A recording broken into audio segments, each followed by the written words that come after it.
اکنون یک سوال دیگر با هست که پیسته رو پیوندی تیارش آورده شنونیم خوب است یا که اول به پیوندش رو شنونده 2 یا 3 سال نگاه داشته بالای وی پیوند زنیم خوب است؟ کدامش خوب است؟ شرایط ما حالا در ایران کلا مجموعاً اول پیوند زده بشه، بعد از 3 سال که تو این آب و خاک تربیت بشه، بعد از 3 سال پیوند زده بشه موفق تر. یعنی که به پیوندش رو آوردن میشنونیم. بله. بعد بالای وی 3 سال پس 2 سال پس 2 سال پس هم زنه میشه. 2 سال بسته به همون که وابسته به بله بسته به اینه که آب خاک با خوب از ما تیسته کلام میشه. همدیرون عزیز، امسال ما در ایران گفته شدیم پیوندیش رو بیار میگن، پیوندش رو نیافتیم چون که عادتا در ترکیه پیوند میکنن میشنونن. در اینجا پیوند کرده شنوندنش در وای نبوده است، رسم اینو در کار اینا نبوده است، در عادت اینا نبوده است، در تجربه ایرانی نبوده است. اینا اول به پیوندش رو میشنونن، نگاه بین میکنن، 3 سال بعد بالای وی پیوند میزنن.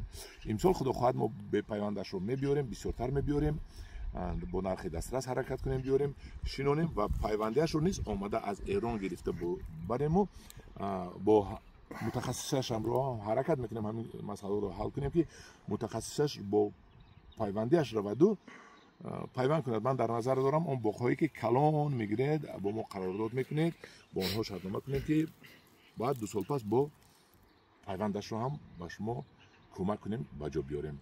آقای مهندس خدا خواهد دوشنبه مهمان ما میشوند با علاقه و عشق.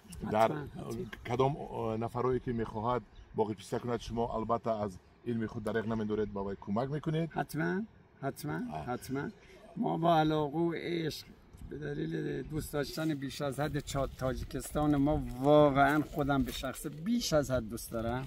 آداب، رسوم، منش، شخصیت، آزادی، آبادی، همش برای ما چشمگیر و زیباست. و دوشنبه ماییم، تاجیکستان ماییم، ما هم شماییم. تشکر. ایران و تاجیکستان یکی هست، همه برادر، همه خواهر. یک از من باز تکرار به تکرار همون نوشته شاعر میرزا ترسن‌زاده ما رو میگویم که ما سفر داریم با امر وطن، بله، با سپارش های خلق خویشتن، بله، دوستی را جستجو داریم ما، از امانی گفتگو داریم ما، بله. گر دوست آید گرم در آغوش گیر، رسم خوبی تاجیکان را گم مکن. به به به به، افتخار است برای تاجیکان، مهمان نوازی. تشکر. مهمان دوستی. تشکر آقا جان، یک جهان تشکر برای اینقدر درس دادن ما، برای اینقدر گفتنتون. من حاضر باز گوشی رو گرفته یک نور 1 دقیقه خودم گپ میزنم. بله. با شما یک جهان تشکر. شما رو ما انتظار هستیم در دوشنبه در عید نوروز.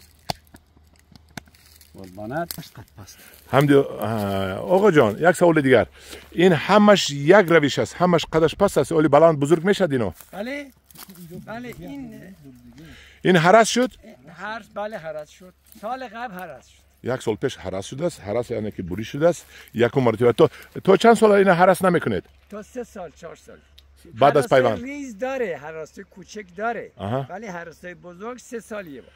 بعد از پیوند 3 سال میگذرد، بعد بوریش کلان میکنن. حاضر بوریش کلان نمیکنن. همدیران عزیز، من این پیسته هایش رو من گرفتم. پیسته های اینو بسیار اکبری هست، بسیار احمدی هست. من این پیسته رو 3 روز پیش میگه چیندیم. هر چی سوالی در یادم آمد گفتیم. همدیران عزیز، من ببینید آب قطرگی دو شلنگ رفتگی است و زیر هر یک درخت 2 تا 3 تا من از زمین در زمین شکسته است. من انا خیلی چشمک مونده شده است. من و مرکز آبدهیش در بالا هست، با نساس و برق همش مجهز شده است و داروی مینرال را با آب محلول کرده با داخل همین شلنگ ها روان میکنن و آب میدن. همدیران عزیز، این کلان است، نهایت باقی کلان است. بینید آخر ندارد.